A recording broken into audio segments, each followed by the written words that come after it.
Hello everyone, আসসালামু আলাইকুম। আশা করি সবাই ভালো আছেন। আরও একটি নতুন ক্লাসে আপনাদেরকে স্বাগতম জানাচ্ছি। আজকের ক্লাসের টপিক হচ্ছে বুলিশ কন্টিনিউয়েশন ক্যান্ডেলস্টিক প্যাটার্ন। এটার নাম হচ্ছে রাইজিং উইন্ডো।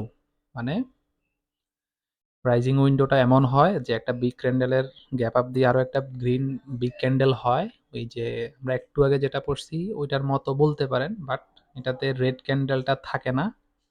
এবং গ্যাপ আপ দিয়ে যদি দুইটা বড় গ্রিন ক্যান্ডেলের পর আরো একটা গ্রিন ক্যান্ডেল হয়, আপনি এখানে বাই করতে পারেন। রেড ক্যান্ডেলের জন্য ওয়েট করার দরকার নাই, ঠিক আছে?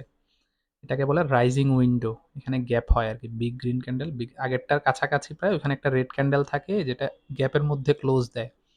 বাট এখানে গ্যাপের রেড ক্যান্ডেল নাই, আরো একটা গ্রিন ক্যান্ডেল হয়েছে, আপনি এখান থেকে বাই করার একটা পরিকল্পনা করবেন বা আপনার রিক্স রিওয়ার্ড অনুযায়ী আপনি বাই করবেন। এগুলো নিয়ে পরবর্তীতে ইনশাল্লাহ আলোচনা করব।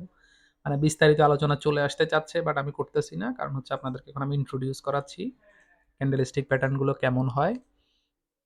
তো আশা করি বুঝতে পারছেন। তো সবাইকে ধন্যবাদ। পরবর্তী ক্লাস দেখার জন্য আমন্ত্রণ রইল। আসসালামু আলাইকুম।